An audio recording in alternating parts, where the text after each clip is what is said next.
Hi, Frank Gray, attorney with Chesapeake Wilson Trust, here to give you an overview of Maryland guardianship. If you're watching this video on YouTube, hit the like button, subscribe to the channel, hit the notification bell so you know when we're publishing more legal content that'll help you with your planning needs.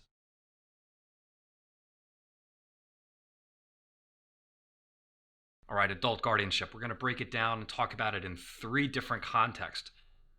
What is it? Who needs it? And how do I get it? So first, let's talk about what it is.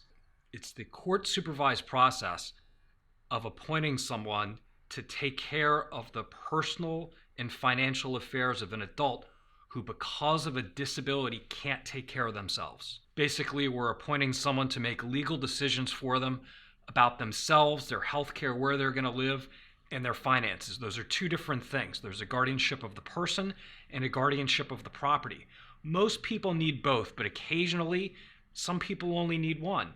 Most of the time when we appoint the guardian, it's the same person for the guardianship of the person and the guardianship of the property, but occasionally with family members, we can split up those duties. So basically, an overview of the court process is the court is going to scrutinize, does someone really need a guardian? And they scrutinize it because of all of the things that it takes away from the alleged disabled person once there's a legal finding that they're disabled. The court is also going to make sure that we're appointing the right person for the job, meaning that the guardianship is a fit person for the job, because it's a pretty hard job. And lastly, the court is going to continue to supervise the guardianship even after it's granted to make sure that the guardian is doing the right things, spending the money the right way, making the right decisions. All right, so who needs a guardianship? It would be an adult who's suffering from something that causes them to not be able to take care of themselves, either to make good decisions for themselves or to make financial decisions for themselves. The classic example is going to be an elderly person who starts to experience dementia, whether it's just because of age, whether it's because of Alzheimer's or some other debilitating condition. But there are lots of other things that can happen medically to people along the way that could cause them to lose their capacity to make good decisions for themselves. So normally the person who gets appointed to be the guardian is going to be a close family member. Could be a brother or a sister, or it could be the alleged disabled person's children. But sometimes when there isn't a person available, the court will appoint a neutral public guardian to actually make those decisions for someone. So let's talk about when you may not need a guardian. A person might need a guardian if they had planned for this disability ahead of time. They could have planned for the guardianship of their financial affairs by executing a power of attorney. And that's one of the first things the court will ask is whether or not a power of attorney has been executed. Because when granting a guardianship in Maryland, the legal rules require it has to be the least restrictive thing possible.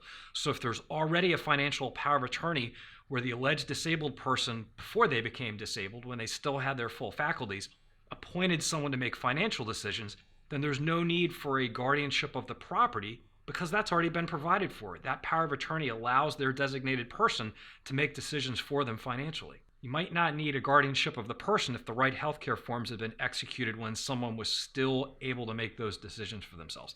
If they executed the right forms to allow someone to get medical information on their behalf and to make medical decisions for them, that may suffice. Because of all the things that are taken away from the alleged disabled person, that's why the rules are so rigorous. That's why the process that we're about to talk about is so much different than a lot of other processes in the court system. They lose the ability to vote. They lose the ability to contract for themselves, meaning they can't buy a car, they can't rent an apartment. They lose the ability to get married. So let's talk about the process itself. It starts with someone filing a petition for guardianship. But before that petition for guardianship can even be filed, the person asking for the guardianship has to actually have two doctors, either two physicians or a physician and a psychologist, sign very particular forms indicating that the alleged disabled person can't make decisions for themselves because of a disability. And they're going to have to specify what that disability is on the forms. After the petition is filed, there's going to be an attorney appointed to represent the alleged disabled person. They're there to make sure that their interests are actually followed. Again, this is an adversarial process. It's not supposed to be easy. It's not supposed to be like a lot of people think it's going to be when we're talking about custody of kids. When everyone consents to get custody of minor children, sometimes we can make that a pretty easy process if everyone signs off on the consent. It is never an easy process when it comes to an adult guardianship. Now, after the attorney is appointed for the alleged disabled person, they're going to go talk to the alleged disabled person. They're going to try and communicate, and they're going to assess whether or not that alleged disabled person has an opinion about whether or not they want a guardian. If the alleged disabled person doesn't want the guardian, because the system is designed to be adversarial, this can actually end up in front of a jury, if you can imagine it. 6 random people taken from the motor voter rolls of the state of Maryland would have to decide whether or not there needs to be a guardian. Or it could be done by the context of a judge making that decision. Now, assuming that the court has made a decision that there needs to be a guardian of the person or the property, that's not the end of the story, far from it.